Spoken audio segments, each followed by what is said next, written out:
Constitution, and a hit liar, ordered liar, by two people. Liar, liar. 18 suspected terrorists have been arrested while attempting to enter the United States. Ariane Pastar, NTD News. The names of the U.S. military members killed in Jordan have been released. More injuries are also being reported. The Pentagon unveiling new details about the deadly drone strike on U.S. troops. The White House vowing to retaliate. Joining us now live is NTD's White House correspondent, Iris Tao. Good evening, Iris. So what did we learn today about the Sunday attack, and how is the United States responding and planning to respond? Good evening to you, Steve. The Pentagon today has now announced the names of all 3 American service members who were killed in a Sunday drone attack on a U.S. base in Jordan. They were 46-year-old Sergeant William Rivers, 24-year-old Specialist Kennedy Sanders, and 23-year-old Specialist Brianna Muffet. All of them were from Georgia, and the father of the 24-year-old Kennedy Sanders saying today that their family was going to celebrate her homecoming in just a few months. Meanwhile, also today, the injuries reported climbed to 40, and the Pentagon is saying that it's trying to investigate how the drone was able to cause such damage. Watch.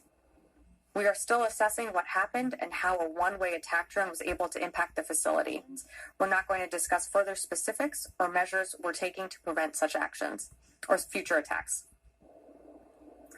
The Sunday incident is believed to be the deadliest attack on U.S. forces since the 2021 Afghanistan withdrawal, in which 13 U.S. service members were killed.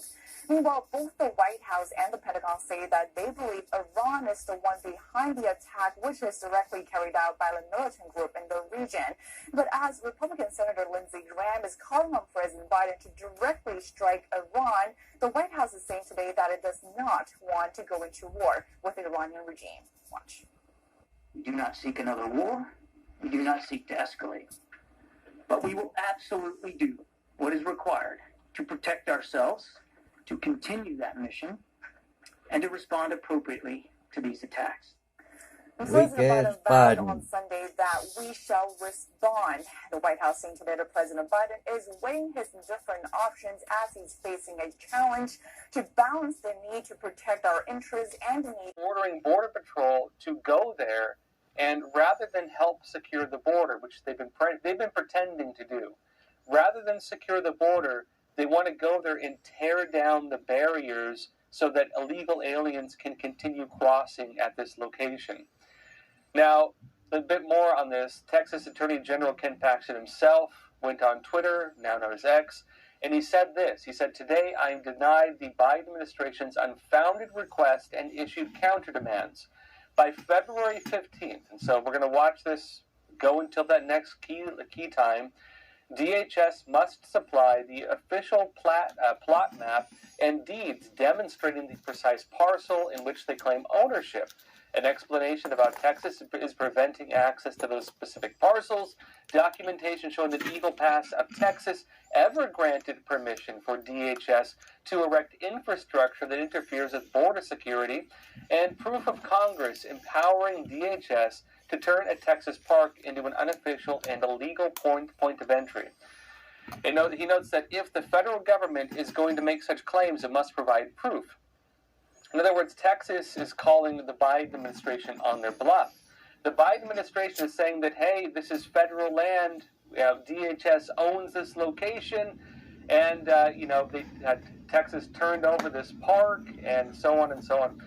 And Texas is saying, well, show us the evidence that we ever handed that over to you. Show us the evidence we ever signed over a part of Texas to the federal government. You could say maybe the Federal Lands Act or other acts that allow them to do things like this.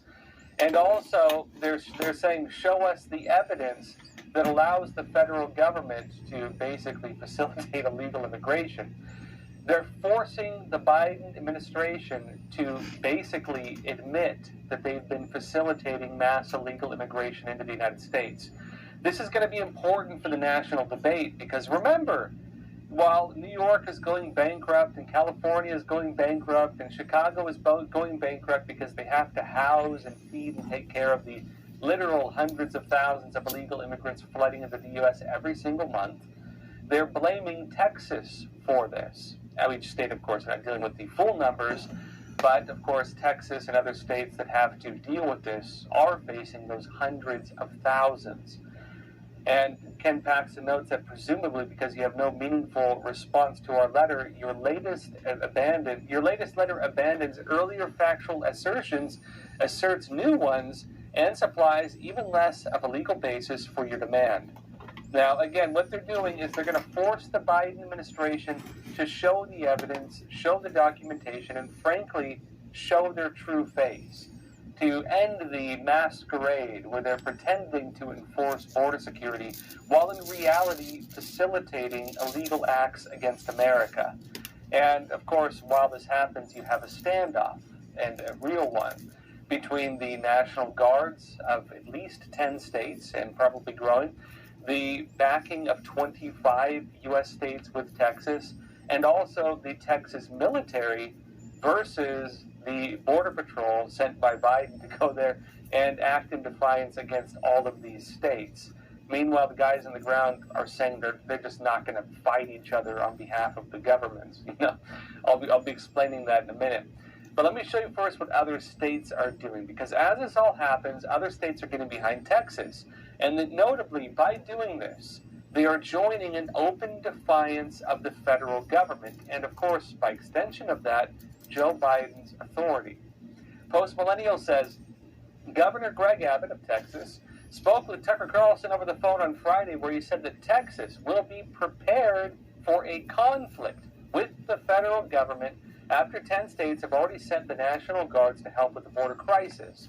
Carlson asked Abbott over the phone if the administration declared that it plans to federalize the National Guard of the state of Texas, what will be your response?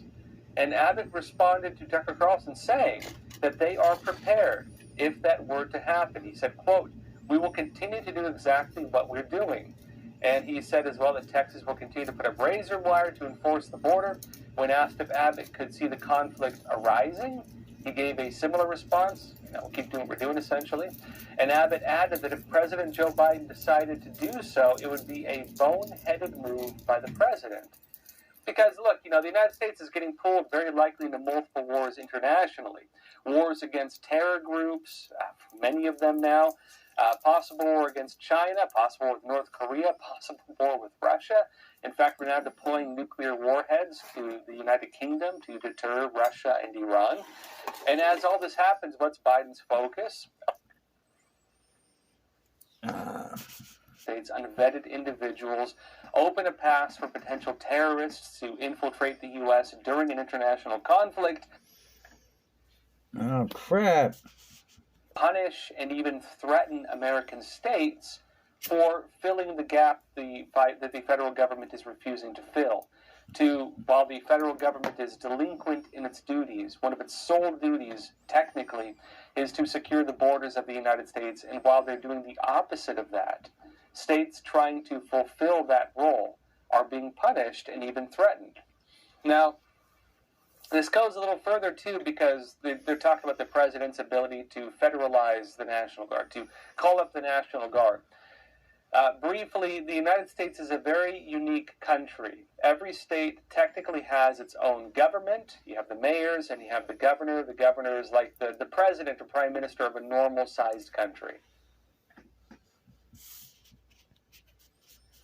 Terrorist groups, unless the Biden administration agrees to secure the U.S.-Mexico border.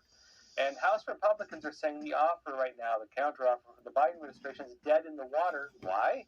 Because Democrats and the Biden administration, their request was to make it so that you can't touch them. 5,000 illegal aliens entering the United States every single day before Border Patrol can take action. They want to let 5,000 people illegally into the United States every single day. Now, I do the math, that's 150,000 illegal immigrants entering the United States each and every month. And frankly, if you look at the numbers of, 150,000 is a lot of people. 200,000 is about on par with the open border policy. That, if you do the math, according to Republicans, is about 1.8 million illegal immigrants in the United States in a single year. The Biden administration, as part of their deal to secure the border, wants to wants to allow 1.8 million people to illegally enter the United States every single year, at least, before they put a cap on it and say, okay, now we'll start enforcing it. 1.8 million a year is the cap. And, of course, the House GOP, they're saying no deal, right? This is House Speaker Mike Johnson, a Republican, and this is what he said on X. He said, my statement on President Biden's endorsement of the Senate border deal, President Biden falsely claimed yesterday he needs Congress to pass a new law that will allow him to close the southern border, but he knows this is untrue. As I explained to him in a letter late last year and have specifically reiterated to him on multiple occasions since, he can and must take executive action immediately to reverse the catastrophe he has created. The Immigration and Nationality Act, coupled with the recent Supreme Court precedent, give him ample authority to suspend the entry of all aliens or any class of aliens as immigrants or non-immigrants, or impose on the entry of aliens any restrictions he may deem to be appropriate. As my letter stated, according to Johnson, President Biden can begin to secure the border by ending catch and release, cease exploitation of parole authority, which I'll explain in a minute, reinstate the Remain in Mexico program, where illegal aliens have to wait in Mexico after they apply for amnesty, expanding the use of expedited removal authority, in other words, kick them out of the country if they're illegal, and renewing construction of the border wall, which Biden, of course, stopped after he took presidency. It must start by using the broad legal authority he already possesses to reclaim our nation's sovereignty and end the mass release of illegal aliens into our country. According to reports, the Senate's pending proposal would expressly allow as many as 150,000 illegal crossings each month, 1.8 million per year, before any new shutdown authority could be used. And let that sink in, folks. What we're being told that Texas is, busing illegal immigrants to New York. Texas is destroying Democrat states. Texas is bankrupting Chicago and bankrupting California. That's the narrative. But if you go to the Democrats in Congress and to the Biden administration, which is, of course, a Democratic administration, they want to allow openly 1.8 million illegal aliens in the United States every year, and they're not going to enforce the law, before that. To them, that's the deal. They want more. That's the middle ground they're finding with the House Republicans. 1.8 million is like the middle ground. Let that sink in. 1.8 million people is larger than the population of many countries on Earth. They're importing an entire country worth of people every single year. And they want to do that legally, right? Legally within the boundaries of their authority, before they even take any action to stop it. And so you're watching a giant puppet show. It's a giant charade where they pretend to enforce border security, but they have no intent of doing it. Now, you notice that at that point, America will have already been surrendered if we allow this to continue. Because what happens if they bring in 2 million people a year, 3 million people a year, 8 million people, which I think is about what Biden has brought in of what we know, and American voters begin losing voter authority because you've imported a separate group of people being promised free stuff if they vote for one side, and they're being promised to get booted out of the country if they vote for the other side. Who do you think they're going to vote for?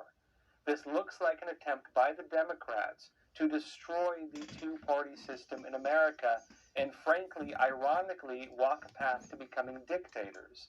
They want to turn this into a one-party dictatorship, and they're using illegal immigrants and free handouts as incentive to them as a way to do it. Now, look, if that number sounds like a lot, 1.8 million people, and that's the deal, that's the middle ground.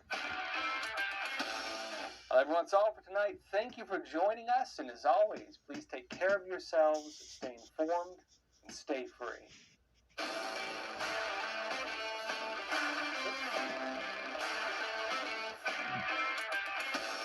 Terrorist groups, unless unless the Biden administration agrees to secure the U.S.-Mexico border.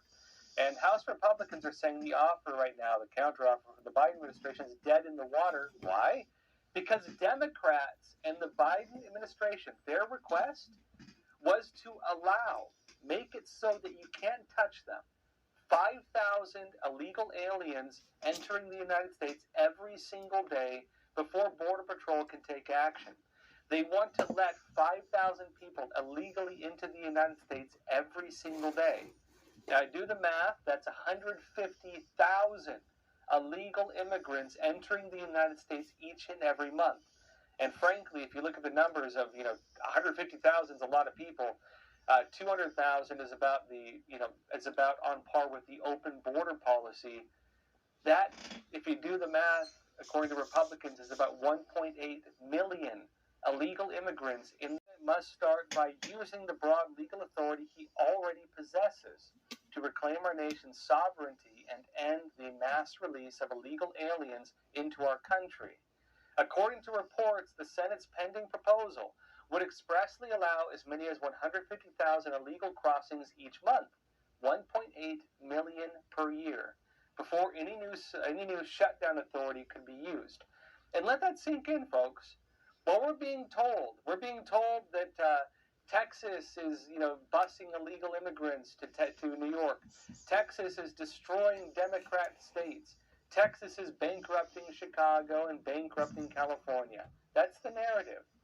But if you go to the Democrats in Congress and to the Biden administration, which is, of course, a Democratic administration, they want to allow openly 1.8 million illegal aliens in the United States every year, and they're not going to matter your political persuasion. Did you know you had an F rating with the Better Business Bureau? When you told me I did. Weathers said he and his 4-person staff have been so overwhelmed with the rush of orders working out of his home in Johns Creek that he hasn't paid much attention to those complaints. I brought a few just to read to you because this is sort of the sense of what they are saying to the Better Business Bureau and to me. I want to leave 0 stars here, no beer, no communication. The whole company is a scam preying on our patriotism. Well, obviously we've donated tens of thousands of dollars to conservative causes, so I think we would fit the Patriots phrase there. We're doing the best we can to put it in cans and get it out as fast as we can. I'm not an idiot. I wasn't born yesterday. Lucci said in September his wife ordered the limited edition Conservative Dad's Revenge with Donald Trump's mugshot on the can. The only response he got from the company came in a generic email offering refunds, sent after we started asking questions. It's just so damn frustrating when nobody responds to you and they're supposed to be a business. That's not a business. Weathers said he sold around $1 million worth of that Trump beer, donating 5% to the Georgia GOP, got him and a paycheck. another $50,000 to the Legal Defense Fund for David Schaefer, one of the so-called fake electors. Do you still want your beer? Is it a necessity? No, but it puts a stain in your mouth. 2 years ago, the Fox 5i team investigated identical complaints about another socially conscious startup. Support Black Colleges also scored an F. Customers furious their hoodies and shirts had yet to arrive, and no one from the company seemed to care. We don't want the customers to feel as if we're taking advantage of them, and we also understand that we have done certain things wrong. The owners assured us then they would turn things around. Well, you be the judge. Their company still has an F rating today. Someone doesn't want the beers at this point still, they're welcome to ask for a refund. I'm really hoping that it's legitimate and helps the conservative movement. After multiple tries, Dawn Young went on X to publicly complain. She quickly got a refund and her beer. So the squeaky wheel gets the beer. Yes. There's one happy customer. Well, Weathers confirms the BDV has been sending his company copies of all those complaints. He says he's addressing them now, but I checked the Better Business Bureau site before I came up, and the complaints are still coming in. The bad reviews are still coming in about this company. Yeah, it does appear that there is a significant amount of demand for this product. It doesn't seem like he had a bad business idea, but, I mean, clearly a lot of kinks in the process. Has he made any changes since all of these complaints came up? Other than offering refunds to anybody who wants them, not that I can tell. I mean, he still has on his website that he'll ship within 30 days of the order. And the people who've been waiting 100 days, 120 days are like, how about us? Yeah. How about just put a timeout and get all of us served first before you continue to sell to other people? You know, brand loyalty is so important. You add politics to the mix, and people get really passionate about it. So, and they're very sensitive about thinking that they got ripped off on Yes. something. That's why I think a lot of these complaints just have so much emotion to them. Well, if you order something, you should get your product. That's bottom line, better business, right? All right, Thanks, Randy. Those against the bill say it's about one person, Bonnie Willis.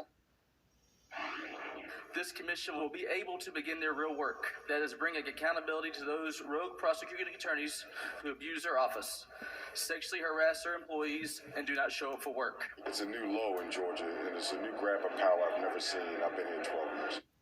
Now, House Bill 881 goes to the Senate for further debate. The Senate already advanced a similar bill last week. Court resumed today in the YSL. Visiting the island nation. The U.S. Embassy in the Bahamas says 18 murders have happened there in January alone, mainly through gang violence. Murders have happened in both daylight and nighttime, and